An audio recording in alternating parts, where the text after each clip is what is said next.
नमस्कार, मैं अनुराधा। आज आप लोगों का फिर से हमारे नए वीडियो में हार्दिक स्वागत है। आज हम लोग प्रैक्टिस सेट 3 पर चर्चा करेंगे, जिसमें कुल प्रश्नों का संकलन 30 है और ये जो प्रैक्टिस सेट है वो यूपीएलटी, जीआईसी, जीडीसी के सामान्य अध्ययन का सिलेबस के अनुसार है और इसके पहले यूपीएलटी, जीआईसी, जीडीसी सामान्य अध्ययन का जो भी सिलेबस है, प्रैक्टिस सेट 1 में हमने इस पर चर्चा किया था और उसी के अनुसार प्रैक्टिस सेट 1 और 2 दोनों में 30-30 प्रश्नों का संकलन था। जो लोग आज नए जुड़े हैं उसको जाके देख सकते हैं और आज हम प्रैक्टिस सेट 3 लाए हैं। इसमें जो सेल्फ स्टडी के लिए जो बच्चे हैं जो घर पर बैठ के तैयारी कर रहे हैं, जो लोग भी, उनके लिए जरूरी है, हमने कल के वीडियो में भी चर्चा की हुई थी कि Lucent, previous year question, current affairs की कोई भी पत्रिका और यूपी स्पेशल 4 चीजें अपने पास जरूर रखें और उसी से पढ़ाई करें। तो आगे बढ़ते हैं, हम लोग अपने प्रश्नों पे आते हैं। ये कुल 30 प्रश्नों का संकलन है। प्रश्न नंबर 1, लोकसभा, विधानसभा निर्वाचन हेतु मतदाता सूचियों का विशेष गहन पुनरीक्षण, स्पेशल इंटेंसिव रिवीजन किस राज्य में चलाया गया? तो option A Paschim Bangal, B Assam, C Bihar, D Tamil Nadu. तो एसआईआर, स्पेशल इंटेंसिव रिवीजन, तो इसका आप लोग ध्यान रखिएगा, हो सकता है कि फुल फॉर्म भी पूछ दे। ये किस राज्य में चलाया गया? तो इसका उत्तर होगा ऑप्शन नंबर सी बिहार।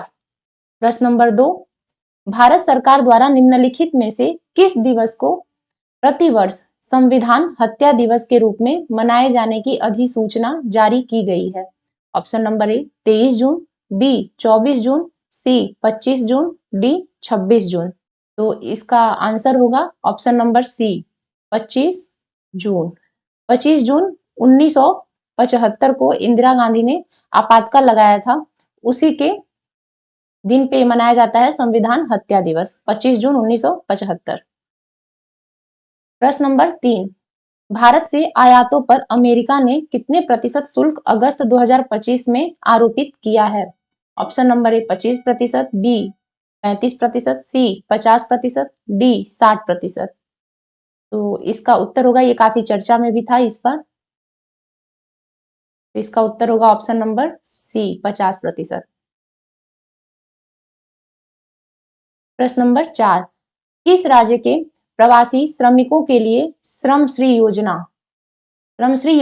प्रारंभ करने की घोषणा राज्य सरकार द्वारा की गई है? Option number A Uttarakhand, B Paschim Bangal, C Jharkhand, D Kerala. तो इसका उत्तर होगा option number B Paschim Bangal. Question number 5, मुख्यमंत्री किसान कल्याण योजना किसानों की आर्थिक स्थिति की मजबूती के लिए किस राज्य में लागू है? Option number A Uttar Pradesh, B Madhya Pradesh, C Bihar, D Chhattisgarh. तो इसका उत्तर होगा मुख्यमंत्री किसान कल्याण योजना किस राज्य में लागू की गई है? तो वो है ऑप्शन नंबर बी मध्य प्रदेश। 79th क्वेश्चन नंबर 6 है, 79 स्वतंत्रता दिवस समारोह 2025 किस थीम पर सारे देश में मनाया गया? तो ऑप्शन नंबर ए है समावेशी भारत, बी नया भारत, सी खुशहाल भारत, डी आधुनिक भारत। तो ऐसे क्वेश्चन पे थोड़ा सा ध्यान देना है कि समारोह से रिलेटेड क्वेश्चन पूछ देते हैं, तो ये करंट हमने जोड़ने की कोशिश की है। अगर आप लोगों को जैसा भी लगेगा क्वेश्चन कि संकलन हमारा कैसा है, उसको जरूर आप लोग कमेंट के माध्यम से बताइएगा। तो इसका उत्तर आप लोग कमेंट बॉक्स में लिखिए। इसका उत्तर होगा आपका ऑप्शन नंबर बी नया भारत।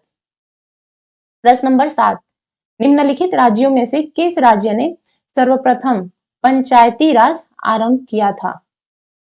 पंचायती राज आरंभ किया था। Option number A Gujarat, B Rajasthan, C Bihar, D Andhra Pradesh. तो इसका उत्तर होगा, आप लोग बताइए, राजस्थान। और इसको शुरू कब हुआ था? ये पंचायती राज कब घोषित हुआ था? तो 2 अक्टूबर 1959। 2 अक्टूबर 1959 को ये पंचायती राज घोषित हुआ था। और राजस्थान का कौन सा जिला था? तो नागौर जिला था। नागौर जिला बागदरी बगदरी बगदरी गांव है। बगदरी गांव है, नागौर जिला है। सरकार थी जवाहरलाल नेहरू। जवाहरलाल नेहरू की सरकार में 2 अक्टूबर 1959 को राजस्थान का नागौर जिला का बगदरी गांव जो था वो पंचायती राज सर्वप्रथम वहीं घोषित हुआ था। क्वेश्चन नंबर 8, भारत में न्यायिक सक्रियता संबंधित है। ऑप्शन नंबर ए प्रतिबद्ध न्यायपालिका से, बी न्यायिक समीक्षा से, सी न्यायिक स्वतंत्रता से, डी जनहित याचिका से। इसका उत्तर होगा ऑप्शन नंबर डी जनहित याचिका से। प्रश्न नंबर 9, संविधान में मौलिक कर्तव्यों को शामिल किया गया है। ये मौलिक कर्तव्य से रिलेटेड क्वेश्चन है और इस पर हम ध्यान देंगे क्योंकि कुछ न कुछ इससे रिलेटेड क्वेश्चन पूछ ही देते हैं। तो इसका ऑप्शन नंबर ए है स्वर्ण सिंह समिति की सिफारिश पर, बी संथानम समिति की सिफारिश पर, सी शाह समिति की सिफारिश पर, डी प्रशासनिक सुधार आयोग की सिफारिश पर। तो इसका उत्तर होगा स्वर्ण सिंह समिति की सिफारिश पर, ऑप्शन नंबर ए स्वर्ण सिंह समिति की सिफारिश पर। अब मौलिक कर्तव्य कुल कितने हैं? तो मौलिक कर्तव्यों की कुल संख्या है आपका 11। अभी फिलहाल जो है कुल मौलिक कर्तव्य है 11। जो 11वां है मौलिक कर्तव्य वो 86वें संविधान संशोधन के अकॉर्डिंग 2002 में जोड़ा गया है।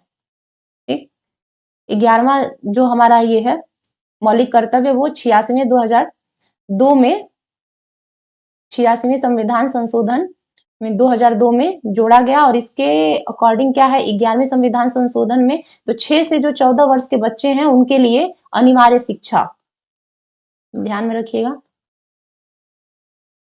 11वां जो मौलिक कर्तव्य है उनके लिए 6 से 14 वर्ष के बच्चों को अनिवार्य शिक्षा है। और ये किस में आता है मौलिक कर्तव्य? तो ये भाग 4 में मौलिक कर्तव्य जो है मौलिक कर्तव्य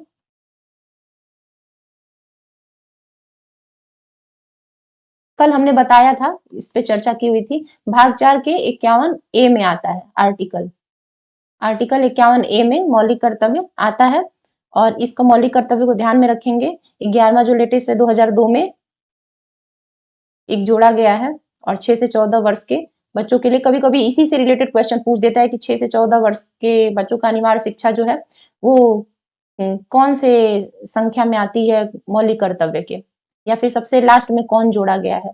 तो ऐसे इससे रिलेटेड कुछ क्वेश्चन वो लोग बना के पूछ देते हैं, तो ध्यान रखेंगे। तो आगे बढ़ते हैं क्वेश्चन पे। क्वेश्चन नंबर 10, निम्नलिखित में से कौन सा सहभागी लोकतंत्र की सही विशेषता नहीं है? तो ये नहीं वाले प्रश्नों पे जरा जोर से ध्यान देंगे, नहीं तो फिर नहीं के चक्कर में पता चलता है कि विशेषता है और नहीं का ध्यान नहीं दिए तो प्रॉब्लम हो जाती है।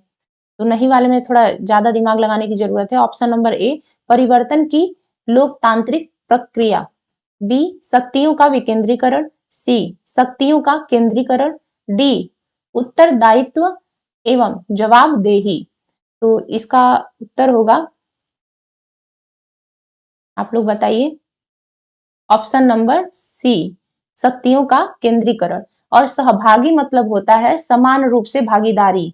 सबसे पहले तो क्वेश्चन समझने की जरूरत होती है। अगर कोई अटपटा सा टर्म आ जाता है तो उसका हमें पता ही नहीं होता कि इसके मतलब इसका अर्थ क्या है। तो इसका अर्थ जानने की जरूरत होती है समान रूप से भागीदारी।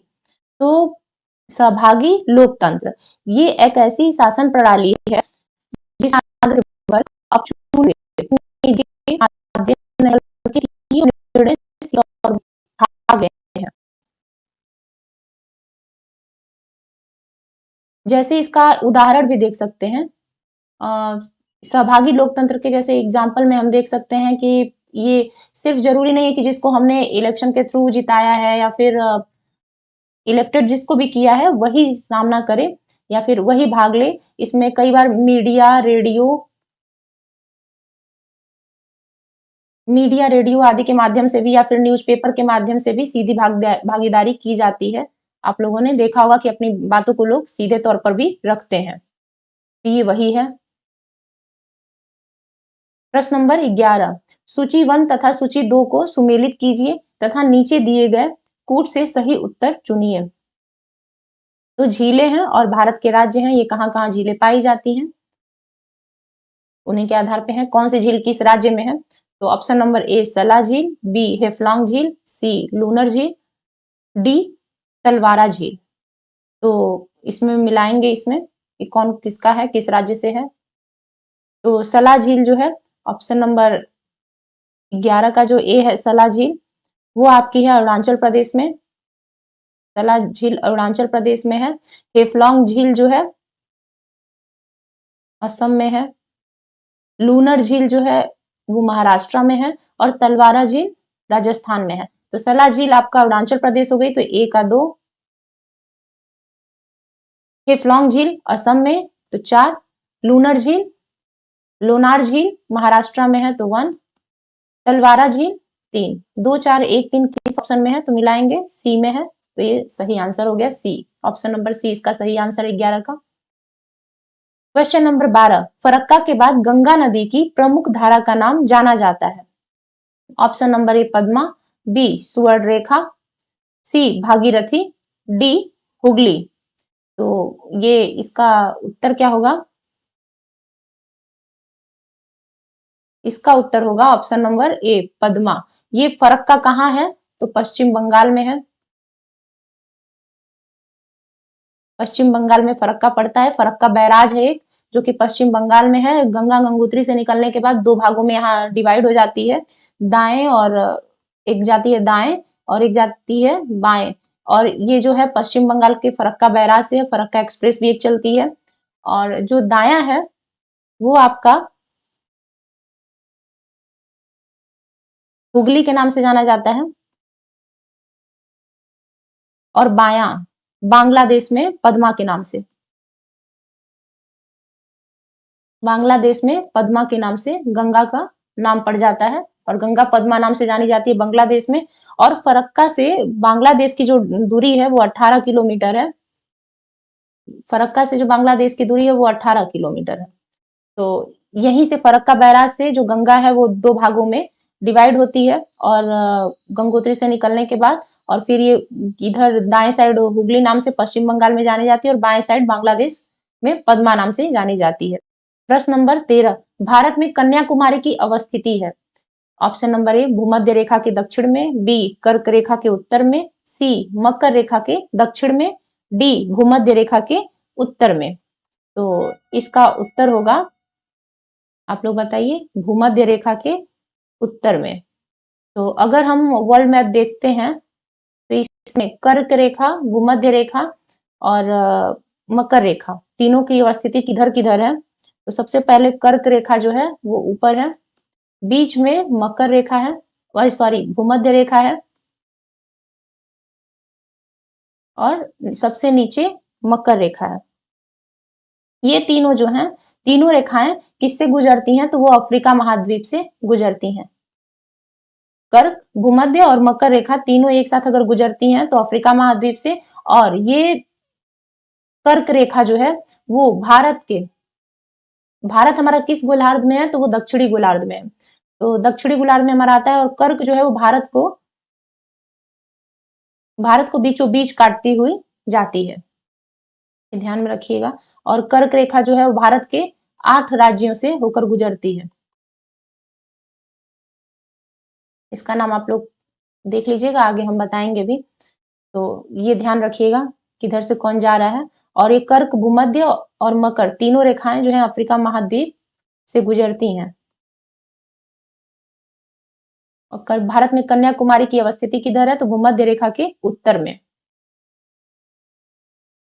प्रश्न नंबर 14, निम्नलिखित नहरों में से कौन अटलांटिक और प्रशांत महासागरों को जोड़ती हैं? तो option number A Suez, B Panama, C Kiel, D Welland. तो इसका उत्तर होगा B, option number B Panama. ये एक मानव निर्मित जलमार्ग है। ये मानव निर्मित जलमार्ग है पनामा जो है।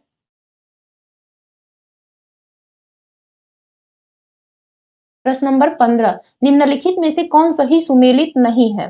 तो नहीं वाले क्वेश्चनों को थोड़ा ज्यादा ध्यान देंगे। जलप्रपात है और ये जलप्रपात कहाँ है?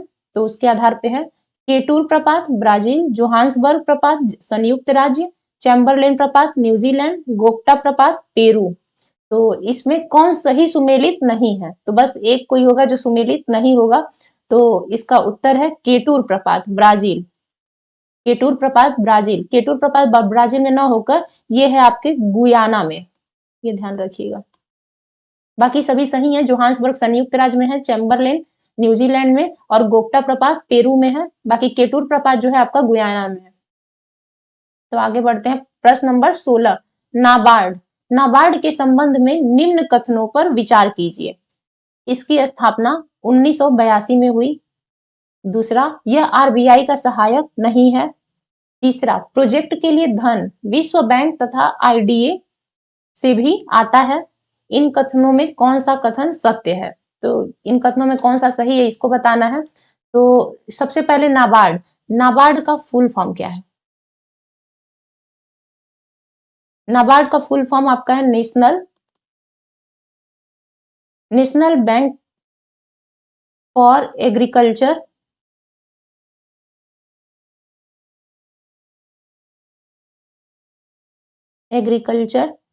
And rural development. Full form पे आप लोग ध्यान दीजिएगा, कभी पूछ लिया तो इसके लिए। इंग्लिश में तो ये है कि national bank for agriculture and rural development, और हिंदी में इसको राष्ट्रीय कृषि एवं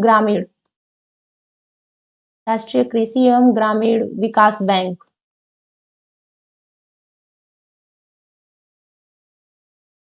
तो नाबार्ड ये है कि आप लोग नाम से ही समझ में आ रहा होगा। और नाबार्ड जो है वो 12 जुलाई 1900, नाबार्ड की जो स्थापना हुई थी वो 12 जुलाई 1982 में हुई थी। ये सही है। यह आरबीआई का सहायक नहीं है,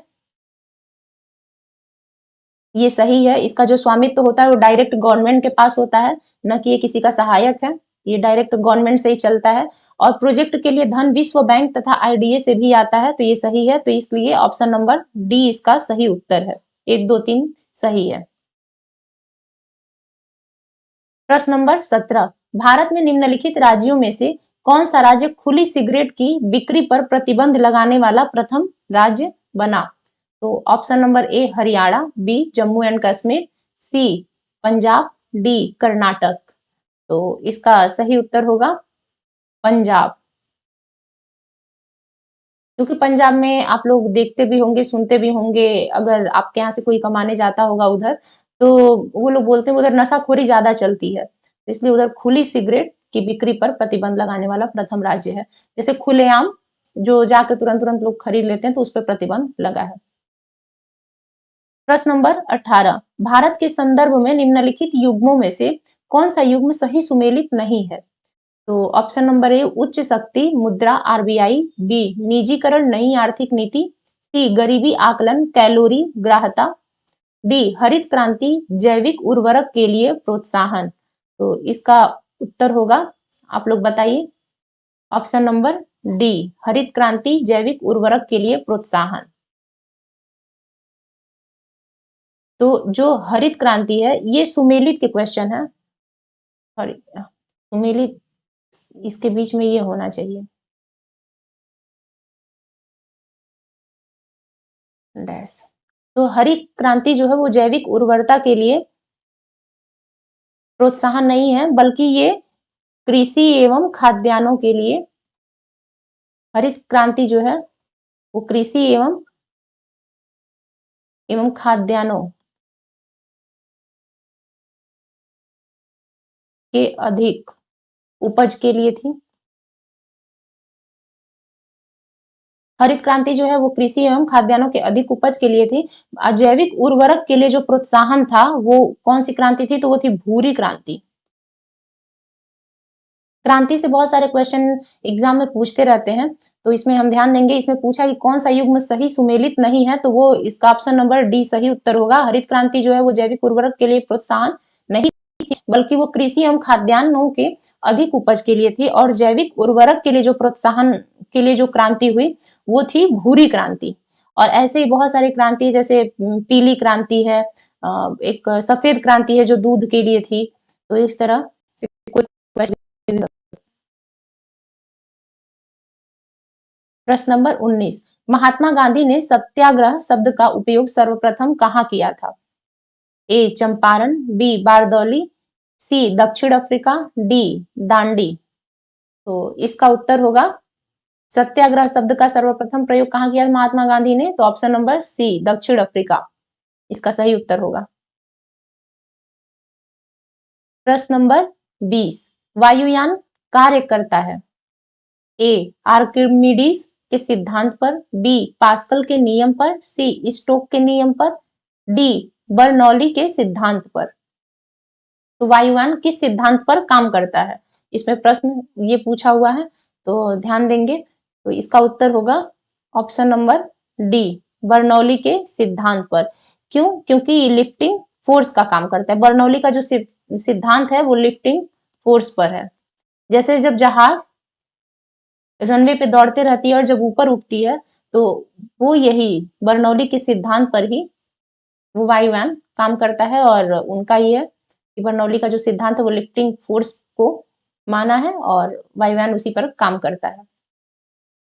21, क्वेश्चन नंबर 21, पदार्थ का लघुत्तम कण जिसमें मुक्त अस्तित्व की क्षमता हो है क्या? Electron option number A, B परमाणु, सी अणु, डी न्यूट्रॉन। तो इसका उत्तर होगा ऑप्शन नंबर सी अणु। प्रश्न नंबर 22, राष्ट्रीय विज्ञान दिवस मनाया जाता है, इसको नेशनल साइंस डे भी बोलते हैं इंग्लिश में। वो कब मनाया जाता है? तो ऑप्शन नंबर ए 28 जनवरी को, बी 28 फरवरी को, सी 28 मार्च को, डी 28 अप्रैल को। ये तीनों ही 28-28 करके हमें कंफ्यूज करने के लिए एकदम मिलते जुलते ऑप्शन दिए गए हैं। एक चीज आपकी जानकारी के लिए बता दूं तो इसमें बहुत सारे क्वेश्चन ऐसे हैं जो प्रीवियस ईयर में पूछे गए हैं जीआईसी, जीडीसी और एलटी ग्रेड के एग्जाम में जब भी हुए हैं, और कुछ हमने अपने से जोड़ा है। आपको प्रश्नों का संकलन कैसा लग रहा है ये आप लोग जरूर बताइएगा, हमें इंतजार रहता है। और इसमें हम क्या मतलब सुधार कर सकते हैं ये भी आप लोग बताइएगा आगे। तो इसका उत्तर होगा नेशनल साइंस डे कब मनाया जाता है? तो इसका उत्तर होगा ऑप्शन नंबर बी 28 फरवरी को। ये 28 फरवरी को ये मनाया जाता है, क्यों मनाया जाता है, किसके नाम पे? तो ये सीवी रमन के नाम पे मनाया जाता है नेशनल साइंस डे। और ये किस सन में और क्यों? तो इन्होंने एक अपना रमन प्रभाव करके सिद्धांत दिया था 28 फरवरी को, 28 फरवरी 1928 में एक रमन प्रभाव इन्होंने अपना सिद्धांत दिया था। इसी के थ्रू 1986 में ये शुरू हुआ था। नेशनल साइंस डे जो है वो 28 फरवरी 1986 से शुरू है मनाना, घोषित किया गया है। तो आपका ये नेशनल साइंस डे क्यों मनाया जाता है? तो सीवी रमन के नाम पे, क्योंकि 28 फरवरी 1928 को उन्होंने एक अपना रमन प्रभाव सिद्धांत दिया हुआ था इस वजह से। और इसकी शुरुआत कब हुई? तो 28 फरवरी 1986 से नेशनल साइंस डे 28 फरवरी को मनाना शुरू किया गया है। प्रश्न नंबर 23, निम्नलिखित में से कौन सा अम्ल टमाटर में उपस्थित होता है? A lactic acid, B oxalic acid, C citric acid, D tartaric अम्ल, ई उपर्युक्त में से एक से अधिक। तो हमने कई जगह पे ये हिंदी में अम्ल अम्ल लिखा हुआ, हमने एसिड बोल दिया, तो आप एसिड अम्ल का ही इंग्लिश है, तो आप लोग ध्यान रखिएगा। और सामने आपको आपके स्क्रीन पे दिख रहा होगा कि लैक्टिक अम्ल, ऑक्जेलिक अम्ल, साइट्रिक अम्ल, टार्टरिक अम्ल। और ये टमाटर से अधिकांशतः क्वेश्चन कुछ ना कुछ कभी कभी पूछ ही देते हैं। देखने में प्रश्न इजी तो लग रहा है लेकिन कब क्या पूछ सकता है एग्जाम में, मतलब कुछ भरोसा नहीं कहा जाता। इसलिए हम लोग को छोटे से लेकर बड़े प्रश्नों तक सभी पे ध्यान देना होगा। तो इसका उत्तर होगा उपर्युक्त में से एक से अधिक। क्यों? क्योंकि इसमें कौन कौन से एसिड हैं, कौन कौन से अम्ल पाए जाते हैं, देखते हैं हम। ऑक्जेलिक अम्ल और आपका साइट्रिक अम्ल, ऑक्जेलिक अम्ल और साइट्रिक अम्ल इसमें पाया जाता है, इसलिए इसका आंसर होगा उपर्युक्त में से एक से अधिक। प्रश्न नंबर 24, निम्नलिखित में से कौन पीतल के अवयव हैं? ऑप्शन नंबर ए जस्ता और तांबा, बी लौह और जस्ता, सी तांबा और निकल, डी तांबा और लौह। तो आप लोग इसका उत्तर दीजिए। तो इसका उत्तर होगा जस्ता और तांबा। तो ये पीतल जो है वो जस्ता और तांबा से बनता है। पीतल के बहुत सारी चीजें बनती हैं, जस्ता के भी आप लोग देखे होंगे, बर्तन, ज्वेलरी, बहुत सारी चीजें बनती हैं। प्रश्न नंबर 25, निम्नलिखित में से कौन सी फसल उकठा बीमारी, उकठा बीमारी बहुत पूछता है एग्जाम में, उकठा बीमारी से प्रभावित होती है। तो ऑप्शन नंबर ए अरहर, बी सरसों, सी बाजरा, डी मूंगफली। तो आप लोग सोचिए इसका आंसर क्या होगा और बताइए हमें। तो इसका उत्तर है ऑप्शन नंबर ए अरहर। अरहर में उकठा बीमारी होती है। उकठा बीमारी से अरहर जो फसल है वो प्रभावित होती है। और ये किस कवक की वजह से, तो कौन फंजाई है जो इसको परेशान करती है अरहर को और उकठा बीमारी होती है? तो ये है फ्यूजेरियम उडुम। फ्यूजेरियम उडुम नाम की एक फंजाई है। फंजाई बोले या कवक बोले, बात बराबर है। तो फ्यूजेरियम उडुम जो है, इसकी वजह से अरहर में उकठा बीमारी होती है। और जो फ्यूजेरियम उडुम है, ये ध्यान रखेंगे, नहीं ये वायरस है, नहीं बैक्टीरिया, नहीं प्रोटोजोवा है, ये एक फंजाई है या फिर हिंदी में कवक बोल सकते हैं, उसकी वजह से होती है। 26, प्रश्न नंबर 26, आर्थिक एवं जैविक उपजों का अनुपात कहलाता है। तो ऑप्शन नंबर ए भूमि तुल्यांक अनुपात, बी फसल सूचकांक, सी बीज सूचकांक, डी कटाई सूचकांक। तो इसका उत्तर होगा कटाई सूचकांक, ऑप्शन नंबर डी। और ये कैसे निकलता है कटाई सूचकांक? तो इसके इक्वल होता है कटाई सूचकांक, या फिर इसको बोलते हैं हार्वेस्ट इंडेक्स, इंग्लिश में बोलते हैं हार्वेस्ट, हार्वेस्ट इंडेक्स बोलते हैं इंग्लिश में। और इसके इक्वल होता है अनाज का उपज, अनाज जो उपज होता है, और फिर जैविक उपज इंटू 100। ये इसका फॉर्मूला है। हार्वेस्ट इंडेक्स कैसे निकलता है? तो अनाज उपज अपॉन जैविक उपज इंटू 100। तो आर्थिक एवं जैविक उपजों का जो अनुपात है वो कटाई सूचकांक कहलाता है। तो आर्थिक ये अनाज उपज और जैविक उपज, इन दोनों का अनुपात गुणे 100 ये निकलता है। प्रश्न नंबर 27, आधारीय बीज पैदा किया जाता है। ए नाभिकीय बीज से, बी प्रजनक बीज से, सी प्रमाणिक बीज से, डी उपर्युक्त में से कोई नहीं।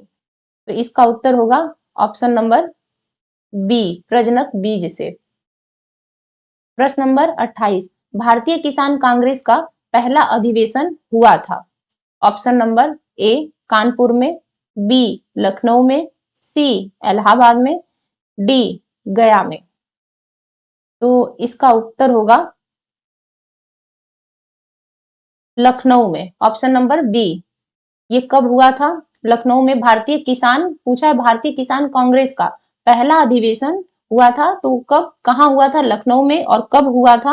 वो 11 अप्रैल 1936 को, 11 अप्रैल 1936 को लखनऊ में हुआ था। और इसके अध्यक्ष कौन बना था? स्वामी सहजानंद सरस्वती। स्वामी सहजानंद सरस्वती इसके अध्यक्ष बने थे। और इसके महासचिव, इसके महासचिव बने थे प्रोफेसर एनजी रंगा। तो ये ध्यान में रखिएगा कि भारतीय किसान कांग्रेस का पहला अधिवेशन लखनऊ में हुआ था। कब हुआ था? 11 अप्रैल 1936। और इसमें अध्यक्ष बने थे स्वामी सहजानंद सरस्वती, और महासचिव बने थे प्रोफेसर एनजी रंगा। तो हम लोग आगे बढ़ते हैं। प्रश्न नंबर 29, निम्नलिखित में से किस आंदोलन में हिंदू मुस्लिम एकता का वास्तविक रूप प्रतिबिंबित हुआ था? तो ए आंसर है क्वेश्चन का जो ऑप्शन नंबर ए भारत छोड़ो आंदोलन, बी स्वदेशी आंदोलन, सी खिलाफत आंदोलन, डी सविनय अवज्ञा आंदोलन। तो इसका उत्तर आप लोग भी थोड़ा सोचिए कि क्या होगा। इसका उत्तर होगा ऑप्शन नंबर सी खिलाफत आंदोलन। खिलाफत आंदोलन कब से कब तक चला था? तो ये 1919 से 1924 तक चला था और ये किसके द्वारा चलाया गया था? तो इसमें मोहम्मद अली जौहर और शौकत अली जौहर, ये दो भाई थे। इन दोनों लोगों के द्वारा चलाया गया था। और ये क्यों हुआ था? तो इसके पीछे का ये है कि प्रथम विश्व युद्ध जब हुआ तो उस समय, उसके बाद ये तुर्की के खलीफा जो थे उनको गद्दी से हटाने का काफी डर आ गया था कि उनको हटा दिया जाएगा, क्योंकि उस समय ब्रिटिश हुकूमत थी और जो उस समय के मुस्लिम थे उन लोगों में डर आ गया था कि धीरे धीरे इन लोगों का सब जगह कब्जा हो जाएगा और वो काफी डरे हुए थे। इसलिए ये आंदोलन, खिलाफत आंदोलन चलाया गया था, ये तुर्की के खलीफा को बचाने के लिए। तो खिलाफत आंदोलन तुर्की के खलीफा को बचाने के लिए चलाया गया था, ये ध्यान में रखिएगा। तो खिलाफत आंदोलन हो गया, ये हिंदू मुस्लिम एकता भी इसी में आई थी और फिर बाद में इसी का प्रयोग खिलाफत आंदोलन के ही मिला के गांधी जी अपने 1920 में असहयोग आंदोलन में काफी उनको सफलता मिली थी इसी वजह से, क्योंकि खिलाफत आंदोलन में जो हिंदू मुस्लिम की एकता थी वो एक साथ उभर कर सामने आई थी।